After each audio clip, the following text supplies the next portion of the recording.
જય દ્વારકાધીશ. અગાઉના વિડીયોમાં આપણે તળપદા શબ્દો વિશે વાત કરી હતી. તળપદા શબ્દો એટલે ગામઠી અથવા તો દેશી શબ્દ. બહાર ગામે બોલી બદલાય. વાપી, દમણથી લઈ અને કચ્છ, ભુજ, ચરોતરથી ઉત્તર ગુજરાત અને સૌરાષ્ટ્રમાં અલગ અલગ બોલીઓના અલગ અલગ શબ્દો બોલાય છે, જેને આપણે તળપદા શબ્દ તરીકે ઓળખીએ છીએ. હવે દરેક પાઠ્યપુસ્તકમાં તળપદા શબ્દો 9મા, 10મા અને 11-12ના વિદ્યાર્થીઓને, ગુજરાતી મીડિયમના જેને 11-12માં ગુજરાતી લીધું છે, અને દરેક વિદ્યાર્થીઓને, કારણ કે ગુજરાતી આપણી માતૃભાષા છે એટલે 9થી 12ના દરેક વિદ્યાર્થીઓને આ પૂછાય છે તળપદાના શિષ્ટ રૂપ. તો આપણે એમ કહીએ કે ગુજરાતની બોલીમાં, હું એમ કહું કે ગુજરાતની બોલીમાં કયા કયા તળપદા શબ્દો છે? તો કે ઉત્તર ગુજરાતના પટણી, ઉત્તર ગુજરાત પટણી, મધ્ય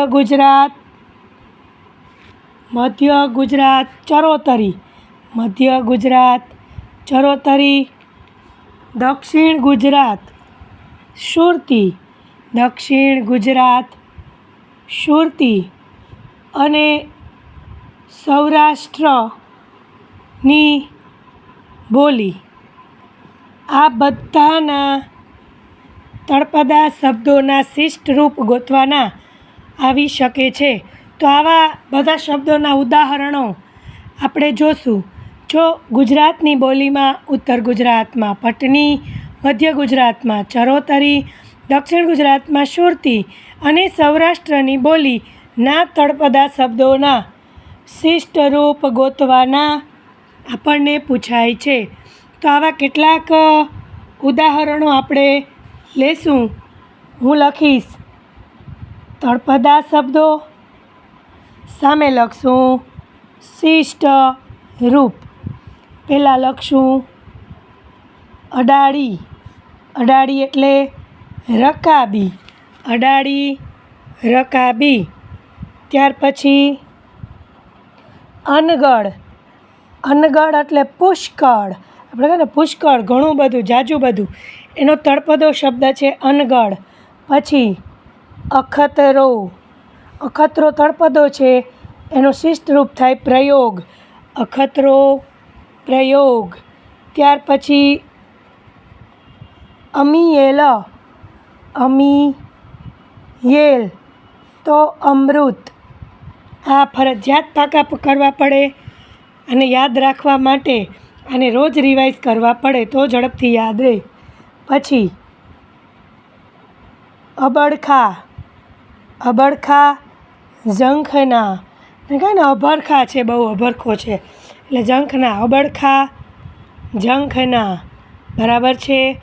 ત્યાર પછી અડાયું.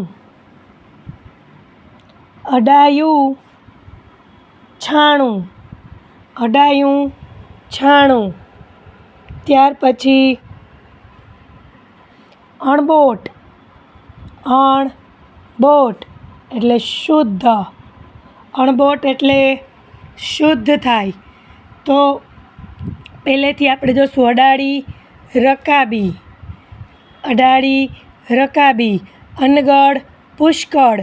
અખતરો પ્રયોગ. અમિયેલ અમૃત. અબડખા ઝંખના. અડાયું છાણું. અણબોટ શુદ્ધ. અણબોટ શુદ્ધ. પછી અસુરું. અસુરું એટલે મોડું. અસુરું એટલે મોડું. પછી આબોકાર. આબોકાર એટલે આબોકાર એટલે આવકાર. બરાબર છે. અસુરું મોડું, આવકાર આવકાર. આણીપા. આણીપા આ બાજુ. આ બાજુ. આણીપા આ બાજુ. તો અડાળી રકાબી, અનગઢ પુષ્કળ, અખતરો પ્રયોગ, અમિયેલ અમૃત, અબડખા ઝંખના, અણબોટ શુદ્ધ, અડાયું છાણું, અસુરું મોડું, આબોકાર આવકાર, આણિયા આણિયા, આણીપા એટલે આ બાજુ, આણીપા એટલે આ બાજુ. તો આવા તળપદાના શિષ્ટ શબ્દોના કેટલાક ઉદાહરણ છે. આપણે હજી કાલે ફરી પાછા આવા જ કેટલાક ઉદાહરણો લઈશું.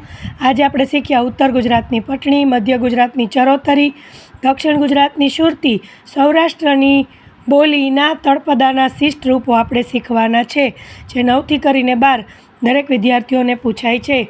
તો આ બધા જ ઉદાહરણો અને મારા દરેક વિડીયોને જોવા માટે મારી ચેનલને સબસ્ક્રાઈબ કરવાનું ન ભૂલતા. જય દ્વારકાધીશ.